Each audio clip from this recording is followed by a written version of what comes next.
Neil Armstrong ചന്ദ്രനിൽ ചെന്നപ്പോൾ ക്ഷീണം മാറ്റാൻ കട്ടൻ ചായ ഓഫർ ചെയ്ത മലയാളിയുടെ കഥ വളരെ പ്രശസ്തമാണല്ലോ. ലോകത്തിന്റെ ഏത് കോണിൽ ചെന്നാലും അവിടെയൊക്കെ കുടിയേറിയ മലയാളിയുടെ സ്വാദിനെ ഒരുമിച്ച് നിർത്തുന്ന ഒരു കൊതിയുടെ കഥയാണ് ഇന്നത്തെ നമ്മുടെ കഥ പറയും രുചികളിൽ.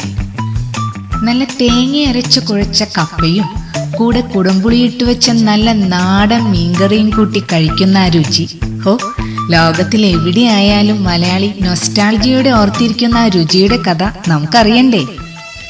ഒരു പക്ഷേ ഈ വീഡിയോ കാണുന്നതോടെ കപ്പയെക്കുറിച്ചുള്ള നിങ്ങളുടെ മനോഭാവം തന്നെ മാറിപ്പോയേക്കാം. അതറിയണമെങ്കിൽ ഈ വീഡിയോ അവസാനം വരെ കണ്ടേ മതിയാകൂട്ടോ. ലോകകപ്പ് ഫുട്ബോൾ തുടങ്ങിയാൽ അറിയാം കേരളത്തിന്റെ അവസ്ഥ. എവിടെ നോക്കിയാലും അർജന്റീനയും ബ്രസീലും ഫാൻസുകാർ തമ്മിലുള്ള വാശിയേറിയ പോരാട്ടം. അർജന്റീനക്കാർ ഒരിക്കലും ഒരു ബ്രസീൽ കളിക്കാരനെയും അംഗീകരിച്ചു കൊടുക്കില്ല. എന്നാൽ ഏത് അർജന്റീന ഫാനും ഈ ബ്രസീലിയൻ സൂപ്പർ സ്റ്റാറിന്റെ വലിയ ഫാനാണ്. ആരാണെന്നല്ലേ? നമ്മുടെ സ്വന്തം കപ്പ തന്നെ. അതേനെ, നമ്മൾ നമ്മുടെ നിന്നും വിശ്വസിക്കുന്ന നമ്മുടെ കപ്പ ശരിക്കും ബ്രസീലിൽ നിന്നും ഇവിടെ എത്തിയതാണെന്ന് എത്ര പേർക്കറിയാം? നമ്മൾ ഇന്ന് കൊതിയോടെയും വളരെ സ്പെഷ്യലായും കഴിക്കുന്ന കപ്പ ഒരു ചെറിയ പുള്ളിയൊന്നുമല്ലാട്ടോ. ശരിക്കും മലയാളികൾ വളരെ ബഹുമാനത്തോടെ കാണേണ്ട ഒരു ഭക്ഷണമാണിത്. തങ്ങളുടെ കോളനിയായിരുന്ന ബ്രസീലിൽ നിന്നും 17-ാം നൂറ്റാണ്ടിൽ പോർച്ചുഗീസുകാരാണ് ഇന്ത്യയിൽ മരച്ചീനി കൃഷി എത്തിച്ചത്. ഭക്ഷ്യവിഭവം എന്ന നിലയിൽ മരച്ചീനിയുടെ സാധ്യത മനസ്സിലാക്കിയ വിശാഖം തിരുനാൾ മഹാരാജാവാണ് തിരുവിതാംകൂർ പ്രദേശത്ത് ഇത് ജനകീയമാക്കാൻ മുഖ്യ കാരണക്കാരൻ. 2-ാം ലോക മഹായുദ്ധ നാളുകളിലെ ക്ഷാമകാലത്ത് ബർമ്മയിൽ നിന്നും അരി ഇറക്കുമതി നിലച്ചപ്പോൾ തിരുവിതാംകൂറിൽ പ്രധാന ഭക്ഷ്യവിഭവം മരച്ചീനിയായിരുന്നു. അതുവഴി കേരളത്തിൽ അക്കാലത്തുണ്ടായിരുന്ന പട്ടിണി മരണങ്ങൾ ഇല്ലാതാക്കിയത് ഈ കപ്പയായിരുന്നു. കേരളത്തിൽ മാത്രമല്ല, ലോകമൊട്ടാകെ 80 കോടിയോളം ജനങ്ങളുടെ പട്ടിണി മാറ്റുന്ന പ്രധാന ഭക്ഷണമാണ് ഇന്ന് കപ്പ.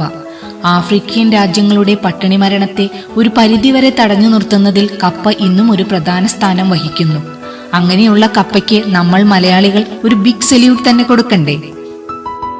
1400 വർഷങ്ങൾക്ക് മുമ്പ് അമേരിക്കൻ ഭൂഖണ്ഡത്തിൽ നിലവിൽ വന്ന മായൻ സംസ്കാരത്തിൽ കപ്പ കൃഷി ചെയ്തിരുന്നു എന്ന് തെളിവുകളുണ്ട്. കച്ചവട ആവശ്യങ്ങൾക്കായി അവിടെ എത്തിച്ചേർന്ന് പിന്നീട് തങ്ങളുടെ കോളനികളാക്കി ആ രാജ്യങ്ങളെ മാറ്റിയ സ്പെയിനുകാരും പോർച്ചുഗീസുകാരുമാണ് കപ്പയെ ലോകം മുഴുവൻ എത്തിച്ചത്. നൈജീരിയയാണ് ലോകത്തെ ഏറ്റവും കൂടുതൽ കപ്പ ഉൽപ്പാദിപ്പിക്കുന്ന രാജ്യം. ഒരു യൂണിറ്റ് സ്ഥലത്ത് നിശ്ചിത സമയത്തിനുള്ളിൽ ഏറ്റവും കൂടുതൽ കലോറി ഉൽപ്പാദിപ്പിക്കാൻ കഴിയുന്ന ഭക്ഷ്യവിളയും കപ്പയാണ്.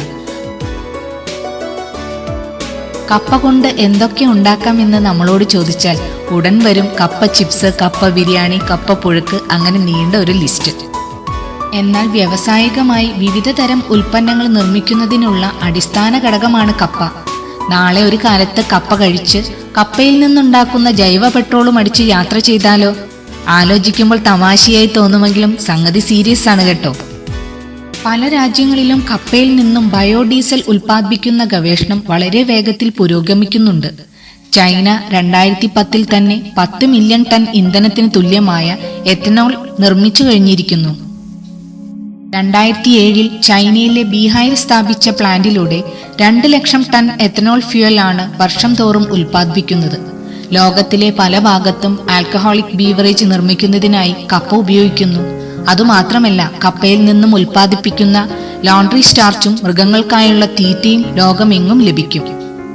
നമ്മൾ സാധാരണയായി ഉപയോഗിക്കുന്ന ചൗവരി, ഇംഗ്ലീഷിൽ സാഗോ എന്ന് വിളിക്കുന്ന ഈ ഭക്ഷണം കപ്പയിൽ നിന്നാണ് ഉണ്ടാക്കുന്നതെന്ന് നിങ്ങൾക്കറിയാമോ? ഇനി നമ്മൾ പഠിച്ചു വെച്ച ഒരു തെറ്റുകൂടെ തിരുത്തിയേക്കാം. കപ്പയുടെ ഇംഗ്ലീഷ് പേര് ടാപ്പിയോക്ക എന്നല്ലേ നമുക്കറിയാവുന്നത്. എന്നാൽ ടാപ്പിയോക്ക എന്നത് കപ്പയിൽ നിന്നും ഉണ്ടാക്കുന്ന പൊടിക്ക് പറയുന്ന പേരാണ്. കപ്പയുടെ ശരിയായ ഇംഗ്ലീഷ് പേര് കസാവ എന്നാണ്. അങ്ങനെ നമ്മുടെ കപ്പ കഥ അവസാനിപ്പിക്കാമെന്ന് തോന്നുന്നു. നമ്മൾ തുടക്കത്തിലേ പറഞ്ഞ പോലെ ഈ കപ്പ ബ്രസീലുകാരനാണെന്നറിയുമ്പോൾ അർജന്റീന ഫാൻസ് കപ്പയെ വേണ്ടെന്ന് വയ്ക്കുമോ എന്തോ. കാത്തിരുന്ന് കാണാമല്ലേ? മറ്റൊരു രുചിയുടെ കഥയുമായി അടുത്ത തിങ്കളാഴ്ച വീണ്ടും കാണാം.